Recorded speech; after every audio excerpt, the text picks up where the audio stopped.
Panic buying అంటారు. భయంతో విపరీతంగా కొనటం. కరోనా టైంలో కనుక ఇతర దేశాల్లో ఎట్లాంటి పానిక్ బయ్యింగ్ జరిగిందో, మన దగ్గర చాలా బెటరు. చాలా కంట్రోల్‌లో ఉన్నారు. ఇప్పుడు అట్లాంటి పానిక్ బయ్యింగు కాంగ్రెస్ పాలిత రాష్ట్రాల్లోనే ప్రారంభమైంది. ఇదో దరిద్రం.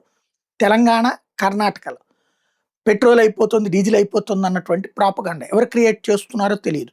బారులు తీరి జనం 2 వీలర్ల నుంచి 4 వీలర్ల దాకా బారులు తీరి లారీల దాకా ఇక క్యూ లైన్‌లు. ఇక పాపం రెగ్యులర్‌గా వాడుకునేటటువంటి వాళ్ళు తిప్పలు పడాల్సొస్తుంది. ఇక్కడ బేసిక్‌గా ఒకటే కాన్సెప్ట్. గ్యాస్‌కి సంబంధించి ఇబ్బందొస్తుంది అంటే గ్యారంటీ. నిజం. ఫ్యూచర్‌లో అవకాశం ఉంది. ఎందుకంటే గ్యాస్ తయారయ్యేటటువంటి స్పాట్స్‌ని దెబ్బతీసుకున్నారు. ఇరాన్‌లో గాని తర్వాతనే ఇటు ఖతార్‌లో కావచ్చు. దానివల్ల ప్రొడక్షన్ తగ్గుతది. అందువల్ల సమస్య. అలా ఒప్పుకోవచ్చు. బట్ పెట్రోల్, డీజిల్‌కి ప్రాబ్లమ్ ఉండదు. ఎందుకంటే హార్ముజ్ జలసంధి మూసేసినంత మాత్రం ప్రాబ్లమ్ ఉంది. మనకు రష్యా నుండి ఆయిల్ విపరీతంగా వస్తుంది. అట్లాగే ఇరాన్ నుంచి కూడా కొనుక్కోవచ్చని అమెరికా అభ్యంతరం లేదని చెప్పిన తర్వాత ఇరాన్ ఆయిల్ కూడా విపరీతంగానే కొంటారు. మనం ఆల్రెడీ ఇరాన్ ఆయిల్ ఇంతకు ముందే కొంటున్నాం.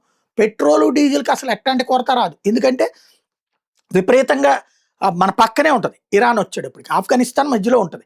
అవసరమైతే బై రోడ్డు కూడా తెచ్చుకోవచ్చు మనం. అలాగే ఇరాన్ నుంచినే షిప్పులు వస్తుంటే ఎవడొద్దు అంటాడు ఇంకా?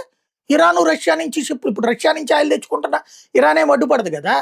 కాబట్టి ప్రాబ్లమ్ లేదు. అయితే గీత రూపాయి రేటు పెరగచ్చేమో ఫ్యూచర్‌లో. ఎందుకు అంటే ఇప్పుడు ఆ బ్యారెల్ ధర పెరగడం ట్రాన్స్‌పోర్టేషన్ కాస్ట్ వల్ల. అది కూడా నాకు తెలిసి ఎలక్షన్స్ లోపైతే పెంచరు. ఎలక్షన్ అయ్యాక పెంచేటటువంటి అవకాశం ఉంటది.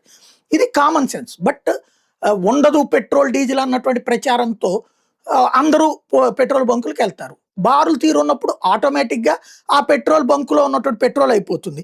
అది నో స్టాక్ బోర్డ్ పెట్టగానే టీవీలు బ్రేకింగ్‌లు ఎయగానే అదిగో పెట్రోల్ అయిపోయిందంట అంటూ ఇంకో బంక్ దగ్గరికి పరుగులు పెడుతున్నారు. అట్లాగా పానిక్ బయ్యింగ్‌తో ఖాళీ చేస్తున్నటువంటి పరిస్థితి హైదరాబాదు, బెంగుళూరులో కనబడుతోంది.